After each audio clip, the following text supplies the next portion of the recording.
Ethernet is like the reigning champ of Layer 2 technology in local area networks worldwide.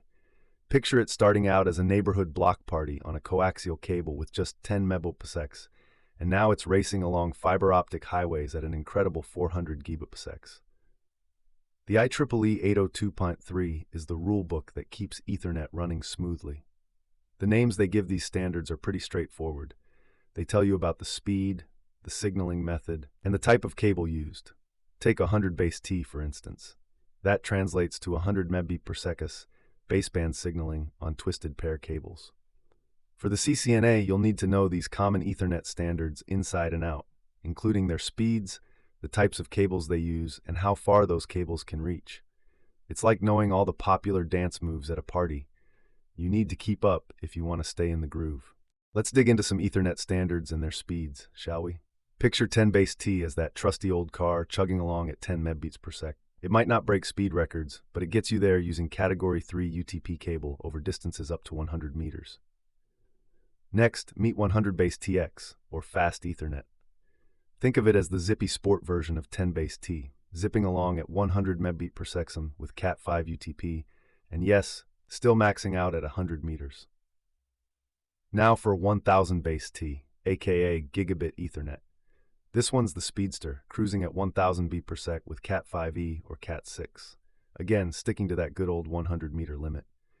If you're looking to stretch your legs a bit more, 1000 base SX is your upgrade, using multi-mode fiber to go up to 550 meters. For even longer trips, 1000 base LX is your solution, using single-mode fiber to reach distances up to 5 kilometers. And then there's 10 gigabase T, which zooms at 10 gigabit Ethernet speeds over Cat6a, still keeping to 100 meters. Lastly, 10 gigabase SR and LR are the fiber options in the 10 gigabit family, providing flexibility for various networking requirements. Quite the collection, right? Let's break down the anatomy of an Ethernet frame. Imagine it like a letter with a precise format.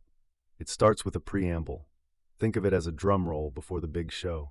7 bytes of alternating ones and zeros that set the tempo for clock synchronization. Following that is the start frame delimiter, a single byte that announces the real data is about to begin. The destination MAC address comes next, at 6 bytes, like the address on an envelope, indicating where this data is headed. In the same vein, the source MAC, also 6 bytes, tells us who sent it. Then we encounter the ether type or length field, which is 2 bytes. Here's a quirky bit. If the value is over 1500, it's pointing to the type of protocol that follows. If it's 1500 or less, it's just giving you the length of the payload. Yes, it's one of those things that's backwards and confuses everyone at first. Moving on to the payload, or the actual contents of your letter, which can range from 46 to 1500 bytes. Finally, there's a 4-byte frame check sequence using CRC, which is like a spell checker ensuring there are no errors in the data. The minimum frame size is 64 bytes, while the maximum goes up to 518 bytes, as long as you're not dealing with VLAN tags. And that's the gist of it. Let's dive into 4 Ethernet traps that can catch you off guard.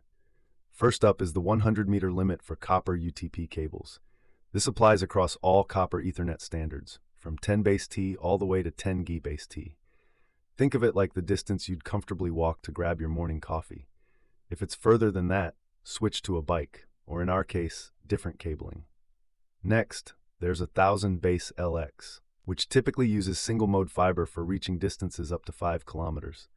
But it can also handle shorter trips on multi-mode fiber if you use a mode conditioning patch cable. It's like choosing the right wine for your fancy dinner. You need the right pairing to get it just right.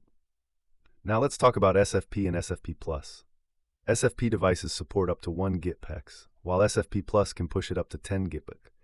They fit in the same slot, sure, but don't mix up physical compatibility with electrical compatibility at those higher speeds. Imagine trying to charge your phone with a hairdryer cord. Not ideal. Lastly, the minimum Ethernet frame size is 64 bytes. Anything smaller is called a runt, and that's not a good thing. Runts often indicate collisions in half-duplex or a hardware issue. Spot a runt? Time to start investigating. That's the lowdown on Ethernet standards. We went through IEEE 802.3 naming, the copper versus fiber showdown, the distance limits for each, and the nuts and bolts of an Ethernet frame structure. Ready to put what you've learned to the test? Check out Courseiva.com for some CCNA practice questions. Keep pushing forward. You're doing fantastic.